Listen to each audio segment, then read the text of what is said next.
하겠습니다.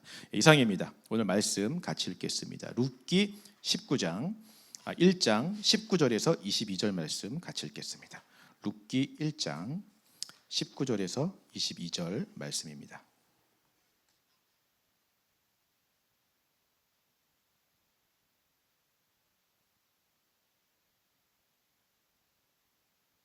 다 찾으셨으면요, 우리 한 목소리로 같이 읽도록 하겠습니다. 함께 읽겠습니다. 시작. 이에 그 두 사람이 베들레헴까지 갔더라. 베들레헴에 이를 때에 온 성읍이 그들로 말미암아 떠들며 이르기를 이가 나오미냐 하는지라. 나오미가 그들에게 이르되 나를 나오미라 부르지 말고 나를 마라라 부르라. 이는 전능자가 나를 심히 괴롭게 하셨음이니라. 내가 풍족하게 나갔더니 여호와께서 내게 비어 돌아오게 하셨느니라. 여호와께서 나를 징벌하셨고 전능자가 나를 괴롭게 하셨거늘 너희가 어찌 나를 나오미라 부르느냐 하니라. 나오미가 모압 지방에서 그의 며느리 모압 여인 룻과 함께 돌아왔는데 그들이 보리추수 시작할 때에 베들레헴에 이르렀더라. 아멘. 이제 나오미와 룻은 이스라엘로 돌아오게 됩니다. 세상적으로 볼 때 나오미와 룻은 완전한 아무것도 가진 것이 없는 멸망의 상태이죠. 가문의 모든 남자가 죽고 대가 끊겼습니다. 남은 것은 나이가 많은 나오미와 그리고 이방인 여자인 모압 여자인 룻뿐이었어요. 세상적으로 볼 때는 정말 아무런 소망이 없는 그런 모습입니다. 그러나 하나님은 여기서부터 새롭게 시작하시는 모습을 보여주십니다. 인간의 모든 소망이 끊어지고 나서야 비로소 하나님께서는 일하시고 역사하시는 모습을 보여주세요. 오늘 본문에서부터 조금씩 그렇게 무너져 있는 나오미와 룻을 일으켜 세우시는 장면들이 나오고 있습니다. 그 모습들을 좀 우리가 한번 살펴보기를 원합니다. 먼저 19절 말씀을 다시 한번 같이 읽어볼게요. 시작. 이에 그 두 사람이 베들레헴까지 갔더라. 베들레헴에 이를 때에 온 성읍이 그들로 말미암아 떠들며 이르기를 이가 나오미냐 하는지라. 자, 제일 첫 번째 두 사람이 베들레헴까지 갔더라라고 말하고 있습니다. 처음에 이 길은요, 사실은 두 명이 아니라 세 명이 출발한 길이었습니다. 우리 그 이전 7절 말씀도 한번 읽어볼까요? 시작. 있던 곳에서 나오고 두 며느리도 그와 함께하여 유다 땅으로 돌아오려고 길을 가다가, 자, 유다 땅으로 돌아오는 길의 시작은 분명 세 명이었습니다. 며느리였던 오르바도 처음에는 있던 곳에서 나와서 룻과 함께 나오미와 함께 그 길을 걸어가려고 했었어요. 그러나 베들레헴에 도착한 사람은 두 명이었다라고 성경은 분명하게 이야기합니다. 여러분, 모두가 하나님께 돌아가는 그 길을 완주하지는 못한다라고 하는 것이죠. 처음 돌이키는 결단을 하고 출발은 같이 해도 중간에 사라지고 없어지는 경우가 허다하다라고 말하는 것입니다. 여러분들이 언제 처음 예수를 믿고 신앙생활을 시작했는지 알 수 없지만, 여러분 그때 처음 그 길을 함께 했던 분들 중에 아직도 그 길을 같이 걸어가고 있는 분들이 옆에 있습니까? 만약 그렇다면 그것은 굉장히 축복받은 일이에요. 저 같은 경우만 해도 청소년 시절에 예수님을 만나서 같이 뜨겁게 구원받고 신앙생활을 같이 했던 믿음의 친구들이 많이 있었습니다. 근데 지금 돌아보면 그 친구들 중에 계속 같은 길을 걸어가는 친구들, 남아있는 친구들이 많지 않은 것을 보게 돼요.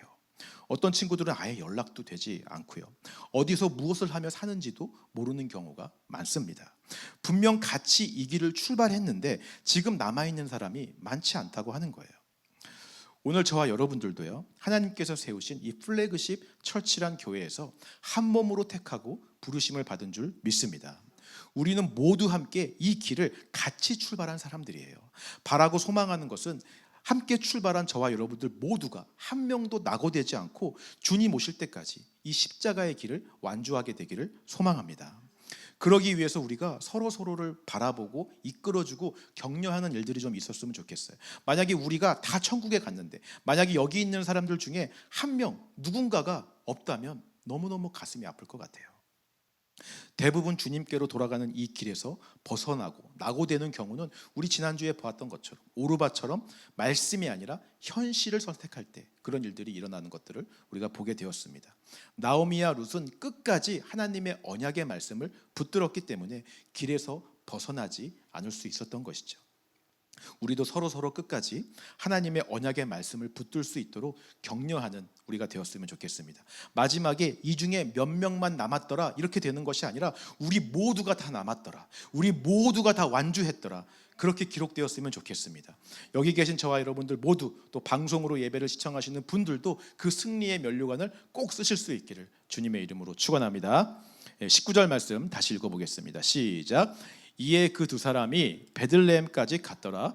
베들레헴에 이를 때 온 성읍이 그들로 말미암아 떠들며 이르기를 이가 나오미냐 하는지라. 자, 그렇게 결국 나오미와 룻은 끝까지 그 길에서 벗어나지 않고 베들레헴까지 이르렀습니다. 성경을 읽는 독자의 입장에서 이제부터는 이제 이 두 사람에게 좀 살 길이 열렸으면 좋겠고 좀 회복되어지고 잘 되는 일들이 좀 일어났으면 좋겠다라는 마음이 막 들죠.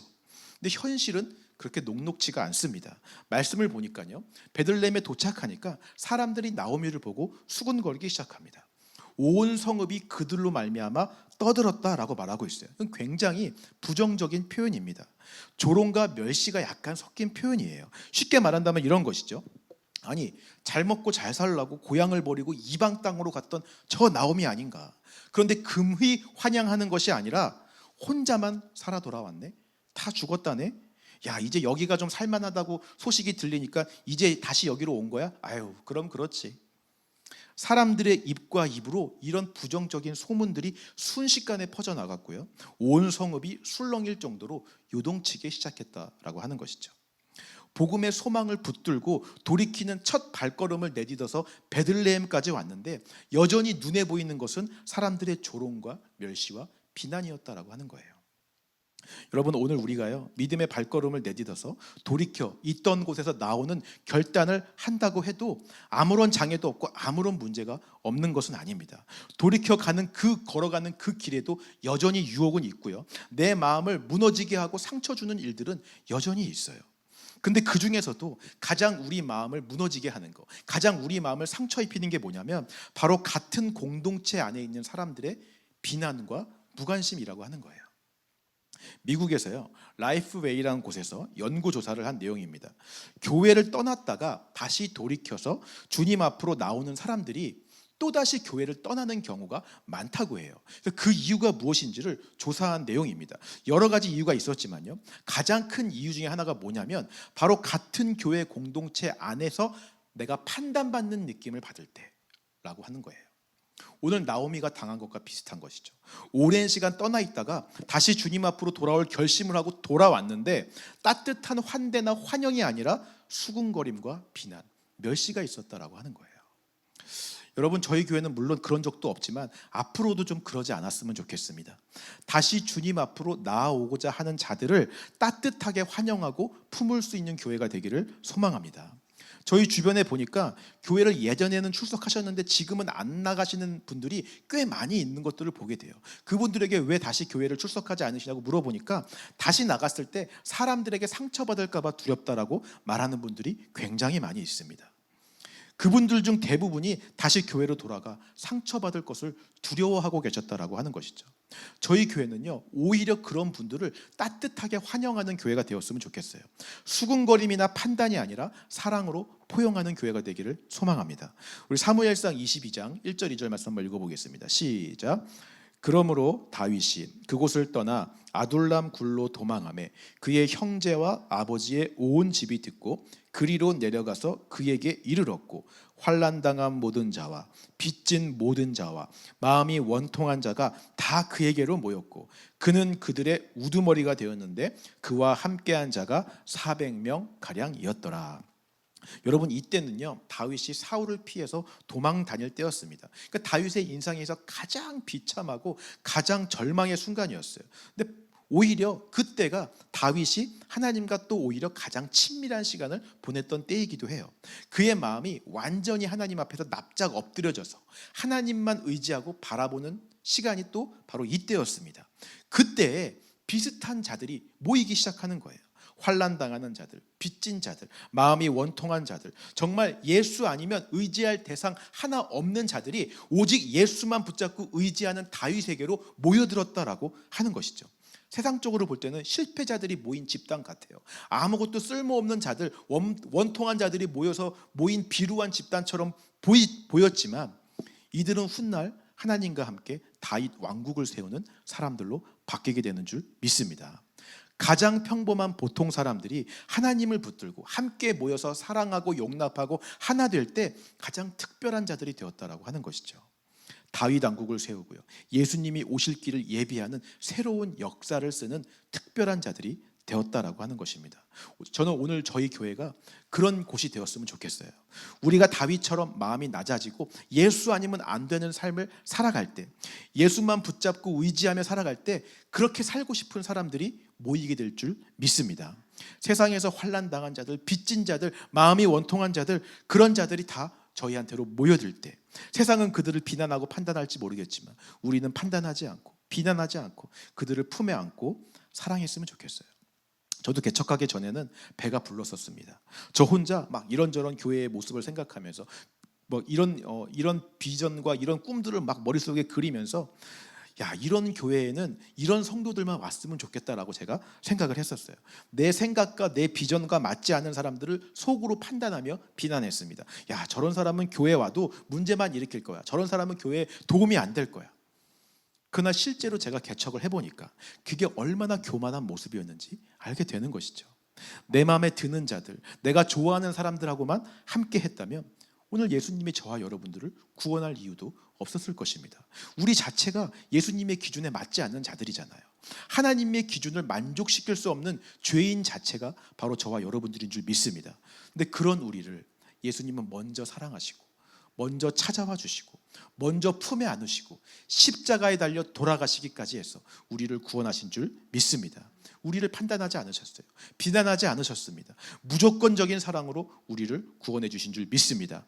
오늘 예수님이 저와 여러분들을 그렇게 용납해 주셨듯이 오늘 우리도 그런 마음으로 돌아오는 사람들을 그렇게 안아주었으면 좋겠습니다.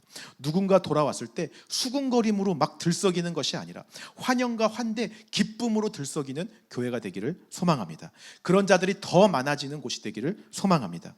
세상에 볼 때는 비록 우리가 비루한 집단, 실패자의 모임처럼 보인다 할지라도 하나님께서는 그런 자들을 들어서 나라를 세우시는 역사를 일으키실 수 있는 분이신 줄 믿습니다. 오늘 그렇게 사랑하는 교회, 예수만 붙잡고 포용하는 교회 되기를 주님의 이름으로 축원합니다. 20절 말씀도 같이 읽겠습니다. 자, 함께 읽겠습니다. 시작. 나오미가 그들에게 이르되, 죄송합니다. 20절 말씀 시작. 나를 말하라 부르라. 이는 전능자가 나를 심히 괴롭게 하셨음이니라. 자, 사람들의 수군거림과 이런 판단함을 듣게 되자 나오미도요, 자신의 정체성을 막 의심하는 일들이 일어나게 됩니다. 그러니까 원래 나오미란 이름의 뜻은 즐거운 자예요. 기쁜 자입니다. 그것이 나오미의 원래 정체성이에요. 근데 사람들의 비난을 듣고 수군거림을 듣자 나오미는 자신을 말하라 부르라 라고 이야기합니다. 이 마라의 뜻은 쓰다라는 뜻이에요. 슬픈 자, 고통받는 자, 실패자를 뜻하는 단어예요. 나오미는 스스로를 원래 하나님께서 창조하신 기쁜 자의 모습이 아니라, 즐거운 자의 모습이 아니라 사람들이 만들어낸 쓴 자, 슬퍼하는 자, 고통받는 자로 스스로를 바라보고 있다라고 하는 것입니다. 요새 SNS나 소셜 미디어를 보면요, 사람들이 이제 그 하는 숫자들이 팔로워가 몇백만이 넘는 그런 인플루언서들을 보게 됩니다. 그들의 공통점은요, 대부분 영앤리치라고 하는 거예요. 그러니까 젊은데도 불구하고 돈을 많이 벌어서 화려한 인생을 사는 사람들입니다. 이 사람들의 SNS를 보면요, 온통 유명한 사람들과 만나서 파티하는 사진들, 막 1등석 타고 비행기 타고 막 여행하는 사진들, 비싼 호텔에서 숙박하는 사진들, 명품 가방, 명품 옷들을 막 찍어서 올리는 사진들, 이런 사진으로 가득해요. 근데 이런 인플루언서들을 팔로우하는 젊은 청년들이 굉장히 많이 있습니다. 그들은 이런 인플루언서의 모습들이 자기들이 되고 싶은 어떤 모습의 기준으로 삼고 있는 거예요. 맨날 그들 사진을 보면서 좋아요를 막 누르면서 언젠간 나도 이렇게 될 거야 라며 꿈꾸며 살아가고 있는 것이죠. 그러나 현실은 그렇지 않습니다. 그렇게 되는 사람이 0.1%도 아마 안 될 거예요. 그래서 많은 청년들이 절망하고요, 낙심하게 됩니다. 그리고 그런 모습이 되지 못하는 스스로의 삶을 비하하기 시작해요. 모든 사람들이 바라고 꿈꾸는 그 환상 속의 삶을 살지 못할 때, 스스로를 쓸모없는 사람, 실패한 루저로 바라보며 절망한다라고 하는 거예요. 오늘 나오미와 똑같은 것이죠. 사람들이 수군거립니다. 야, 모압까지 갔으면 잘 먹고 잘 살아야지. 잘 먹고 잘 살고 성공해서 돌아오는 게 세상 사람들이 바라보는 나오미의 모습이었어요. 근데 그 모습처럼 되지 않고 초라한 모습으로 돌아오니까 나오미는 스스로를 비하하기 시작하는 거예요. 나는 나오미가 아니라 마라다. 나는 쓰고 실패한 자다. 고통받는 자다라고 이야기하는 것입니다. 오늘 저와 여러분들에게도 이런 모습이 있지 않습니까? 하나님은 우리를 하나님의 자녀라고 말씀해 주세요. 그것이 우리가 갖는 정체성입니다. 하나님이 자신의 사랑하는 아들을 십자가에 내어주실 만큼 귀하게 여기고 소중하게 여기는 것이 우리의 정체성이에요. 우리는 이 정체성으로 나도 나를 바라보며 살아야 돼요. 근데 우리도 때로는 세상 사람들이 바라보는 모습으로 살기를 원할 때가 있습니다. 화려한 인생, 가지고 싶은 것을 다 가지고 원하는 것을 다 할 수 있는 그런 성공한 인생을 우리도 꿈꾸며 바라보게 돼요. 그러나 그런 인생을 우리가 살아가지 못할 때 우리도 스스로를 비난하고 비하하는 경우가 있지 않습니까?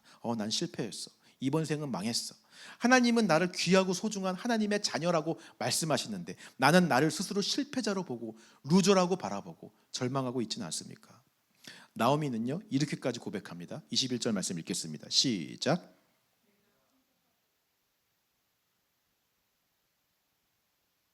여호와께서 나를 징벌하셨고 전능자가 나를 괴롭게 하셨거늘 너희가 어찌 나를 나오미라 부르느냐 하니라.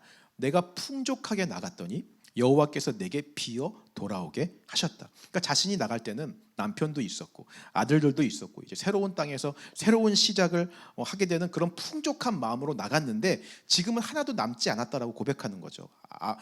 남편도 죽고 아들들도 다 죽고 뭐 가문은 다 망했고 가진 재물도 없고 철저하게 빈털터리로 돌아오게 되었다라는 것을 말하는 것입니다. 그리고 심지어 뒤이어서요, 이 모든 것이 하나님께서 나를 징벌한 것이다, 전능자가 나를 괴롭게 한 것이다 라고까지 고백을 합니다. 나에게 가장 좋은 것을 주시는 하나님을 나를 괴롭게 하고 나를 고통스럽게 하시는 분이라고 하나님의 정체성마저 흔들고 있는 모습을 보여주고 있는 거예요. 여러분, 세상 사람들의 수군거림 한 번에 믿음의 결단을 하고 여기까지 돌아온 나오미가 순식간에 넘어지는 모습을 보여주고 있습니다. 스스로를 비하하고 있어요. 하나님의 일하심도 의심하는 지경에 이르렀습니다. 참 이런 모습을 보면요, 우리의 신앙생활이 쉽지 않다라는 것을 느끼게 돼요. 아무리 믿음으로 결단해도 사람들의 말 몇 마디에 쉽게 꺾여버리는 것이 인간의 마음입니다.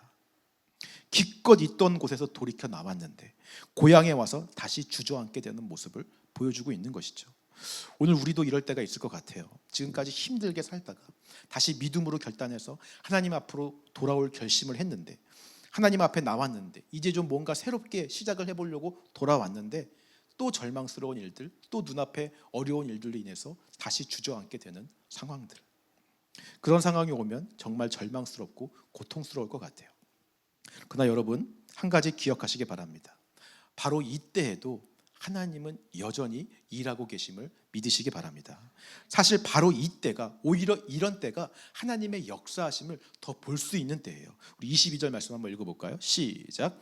나오미가 모압 지방에서 그의 며느리 모압 여인 룻과 함께 돌아왔는데 그들이 보리 추수 시작할 때에 베들레헴에 이르렀더라. 자, 나오미가 돌아왔을 때요, 그 시기가 바로 보리를 추수를 시작할 때라고 말씀하고 있습니다. 마침 그들이 돌아온 그때에 그들이 심지도 않은 보리 열매들을 수확하게 되었다라고 말씀하시는 것입니다. 심지 않아서 받을 자격이 없는 내가 선물로 받게 되는 것, 여러분 이것을 두 글자로 뭐라고 하죠? 은혜라고 이야기하는 것이죠. 신명기 6장 10절 11절 말씀도 한번 읽어보겠습니다. 시작. 내 하나님 여호와께서 내 조상 아브라함과 이삭과 야곱을 향하여 내게 주리라 맹세하신 땅으로 너를 들어가게 하시고 네가 건축하지도 아니한 크고 아름다운 성읍을 얻게 하시며 내가 채우지 아니한 아름다운 물건이 가득한 집을 얻게 하시며 내가 파지 아니한 우물을 차지하게 하시며 내가 심지 아니한 포도원과 감람나무를 차지하게 하사 내게 배불리 먹게 하실 때에. 여기 나오는 때도 나오미의 그 때와 같은 때예요. 이스라엘 백성들이 여리고성을 무너뜨리고 가나안 땅에 들어갔는데 그들이 한 번도 건축하지 않은 크고 좋은 성읍을 얻게 되었습니다. 그들이 채우지 아니한 물건들로 가득한 집도 얻게 되었어요. 그들이 파지 않은 우물, 그들이 심지 않은 포도원을 차지하게 하셨다라고 말씀하십니다. 그들이 한 것이 아니라 하나님께서 하셨다라고 말씀하시는 것이죠. 이것을 하나님께서 내가 아무것도 하지 않았는데 값없이 주시는 선물, 다른 말로 은혜라고 이야기하는 줄 믿습니다. 나오미와 룻은 지금 이 은혜의 때에 서 있는 거예요. 그 은혜가 시작하는 그 순간 앞에 지금 서 있는 것입니다. 아직 그들이 모르고 있을 뿐이에요. 여전히 그들 눈에 보이는 것은 사람들의 수군거림이고 비참하고 실패한 자신들의 모습만 보고 있기 때문에, 눈에 보이는 상황만 보고 있기 때문에 은혜가 지금 시작되고 있는 때라는 것을 못 보고 있을 뿐인 것입니다. 그러나 하나님은 이 은혜의 때를 처음부터 준비하고 계셨고 하나님의 때에 이 은혜가 시작되도록 역사하고 계셨다라고 하는 것입니다. 다음 2장부터요, 그 은혜의 예비하심이 보아스란 한 사람을 통해서 시작되는 것이 이제 나오기 시작합니다. 참으로 놀라운 하나님의 구원의 역사이고 계획인 것이죠. 그 은혜가 시작되고 있다라는 관점에서 아까 읽었던 21절 말씀을 우리가 다시 한번 읽어보겠습니다. 시작. 내가 풍족하게 나갔더니 여호와께서 내게 비어 돌아오게 하셨느니라.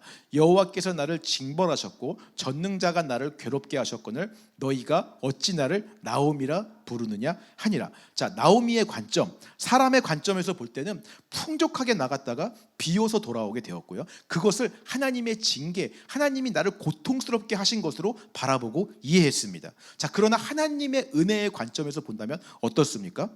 풍족하게 나갔다라고 하는 것은 눈에 보기에 보암직한 땅을 선택했던 내가 왕된, 나오미의 왕된 마음이었던 것이죠.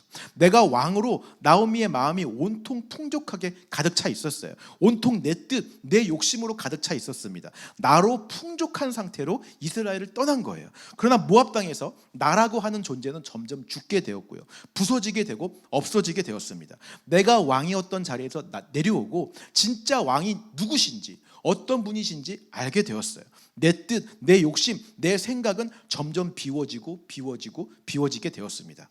나갈 때는 나로 충만하고 풍족해서 나갔는데 돌아올 때는 내가 비워져서 빈 상태로, 없어진 상태로, 내가 죽은 상태로 돌아오게 되었다라고 하는 것이죠. 철저하게 내가 비워지고 그 비워진 자리를 은혜로 채울 수 있는 상태가 된 줄 믿습니다. 결국 하나님의 입장에서 본다면요, 은혜를 받을 수 있는 상태로 만드시려고 인도에 오신 그 역사하심으로 우리가 바라볼 수 있게 되는 것이죠. 하나님은 나오미를 징벌하신 것도 아니고 괴롭게 하신 것도 아니에요. 오히려 더 좋은 은혜란 선물로 나오미를 채워주시려고 쉬지 않고 일하시며 역사해 오신 줄 믿습니다. 여러분 이렇게 믿으십니까?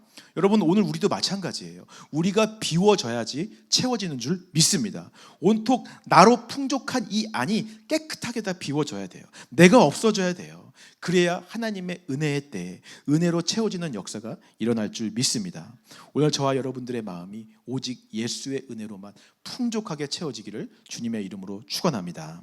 말씀을 마치기를 원합니다. 아까 2장부터요, 보아스라는 사람을 통해서 하나님께서 예비하신 이 은혜들이 이제 펼쳐지게 될 것이다 라고 말씀을 드렸습니다. 자, 보아스라고 한다면 우리가 연관되는 한 사람이 있죠. 바로 룻기의 주인공인 룻입니다. 나오미는 아까 남편도 잃고 아들도 잃어서 빈손으로 돌아왔다라고 고백했지만 사실 하나님의 은혜의 관점에서 본다면 빈손으로 돌아온 게 아니에요. 룻이라고 하는 한 사람을 데리고 오게 하신 것입니다. 앞으로 은혜의 통로로 가장 귀하게 쓰임받을 룻을 데리고 오게 하신 것이죠. 나오미의 눈으로 본다면 룻은 이방 여자의 아무 쓸모없이 보이는 짐덩이처럼 보일지 모르겠지만 사실은 나오미가 받은 가장 큰 선물과 축복이 바로 룻이었다라고 하는 거예요. 이 룻을 통해 소망이 없던 나오미의 가문이 다시 회복되고 일어나게 되기 때문에 그런 것입니다. 그렇습니다, 여러분. 하나님은요 여전히 나오미를 그 존재 그 자체, 기뻐하는 자, 즐거운 자로 여전히 바라보고 계세요. 나오미는 스스로를 말하라 바라보고 나는 실패하고 절망스러운 자라고 바라보고 있지만 여전히 하나님은 기뻐하는 자로 바라보며 은혜를 준비하고 계셨던 거예요. 사람은 상상도 할 수 없는 방법으로 역사하시는 줄 믿습니다. 오늘 그 역사하심을 믿음으로 믿고 나아가는 저와 여러분들이 되시기를 주님의 이름으로 축원합니다. 우리도 눈에 보이는 것을 따라가면 마라로 갈 수밖에 없어요. 실패하고 루저고 뭔가 쓸데없는 인생으로 우리가 갈 수밖에 없습니다. 그러나 우리 안에 심겨진 언약의 말씀을 따라가게 된다면 하나님께서 준비하신 그 은혜의 때가 우리에게 보이게 될 줄 믿습니다. 하나님께서 이미 저와 여러분들을 위해서 예비해 놓으시고 준비해 놓으신 은혜의 선물들이 너무나 많이 있는 줄 믿습니다. 어쩌면 그것은요 때론 우리의 눈에는 쓸모없는 것처럼 보일 수도 있고 짐덩이처럼 보이는 아주 사소한 부분에서부터 시작될 수 있어요. 나오미에게 룻이 그랬듯이, 하지만 룻을 통해서 그 은혜가 시작되었듯이 오늘 우리의 사소한 어떤 것에서부터 하나님이 어떻게 역사하실지는 아무도 모르는 것입니다. 하나님의 은혜의 방법은 인간의 상상과 인간의 생각을 뛰어넘는 줄 믿습니다. 포기하지 말고요, 낙심하지 말고 이미 우리가 은혜의 때에 그 은혜의 시작의 순간에 와 있음을 믿음으로 믿고 나아갈 수 있는 저와 여러분들이 되시기를 주님의 이름으로 축원합니다.